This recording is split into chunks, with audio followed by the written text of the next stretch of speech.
നമ്മുടെ കർത്താവ് ഈശോ മിശിഹായുടെ കൃപയും പിതാവായ ദൈവത്തിൻ്റെ സ്നേഹവും പരിശുദ്ധാത്മാവിൻ്റെ സഹവാസവും നിങ്ങളോട് കൂടെ ഉണ്ടായിരിക്കട്ടെ.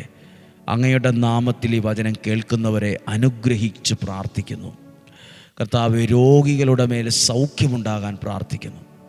ഒരു പുതിയ ജോലിക്ക് വേണ്ടി ആഗ്രഹിക്കുന്നവർ, ഇൻ്റർവ്യൂ അറ്റൻഡ് ചെയ്യാനിരിക്കുന്നവർ, ജോലി അന്വേഷിച്ചു കൊണ്ടിരിക്കുന്നവർ, അവരുടെ മേൽ ഒരത്ഭുതം ഉണ്ടാകട്ടെ, ഒരു വഴി തുറക്കാനിടയാകട്ടെ. വിവാഹപ്രായമായി വിവാഹം നടന്നിട്ടില്ലാത്തവരെ ഓർക്കുന്നു. കുഞ്ഞുങ്ങളില്ലാതെ ഭാരപ്പെടുന്നവരെ ഓർക്കുന്നു.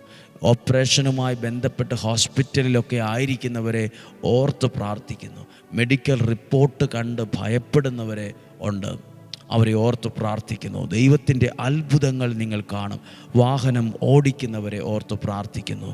വരുമാന മാർഗങ്ങളെ അനുഗ്രഹിച്ച് പ്രാർത്ഥിക്കുന്നു. കൃഷിയിടങ്ങളെ അനുഗ്രഹിച്ച് പ്രാർത്ഥിക്കുന്നു. വളർത്തുമൃഗങ്ങൾ, വരുമാന മാർഗങ്ങൾ, കൃഷിയിടങ്ങൾ, സകലരെ ഓർത്ത് പ്രാർത്ഥിക്കുന്നു.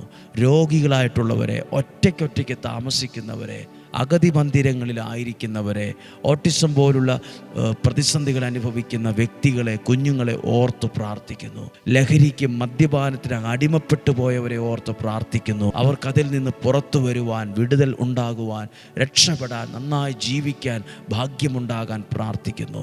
കടബാധ്യതകളിൽ കഴിയുന്നവരെ ഓർക്കുന്നു. കടബാധ്യതകൾ മാറട്ടെ. ആ സ്ഥലം വിൽക്കാനിടയാകട്ടെ. ആ പുതിയ വീട് സ്ഥലവും മേടിക്കാനിടവരട്ടെ. മനസ്സുകൊണ്ട് ദൈവനാമത്തിൽ ഏൽപ്പിച്ച് പ്രാർത്ഥിക്കുന്നു. ഈ വചനം കേൾക്കുന്നവരെ അനുഗ്രഹിക്കണമേ.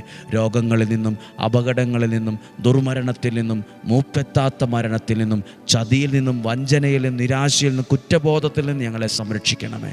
മന്ത്രവാദം, കൂടോത്രം, ക്ഷുദ്രപ്രയോഗത്തിൽ നിന്ന് ഞങ്ങളെ സൂക്ഷിക്കണമേ.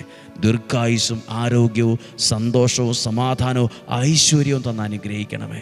ഇന്നും ജീവിക്കുന്ന യേശുവിൻ നാമത്തിൽ നിങ്ങളെ അനുഗ്രഹിച്ച്, വചനത്തിലൂടെ അനുഗ്രഹിച്ച് പ്രാർത്ഥിക്കുന്നു. ഇപ്പോഴും എപ്പോഴും എന്നേക്കും.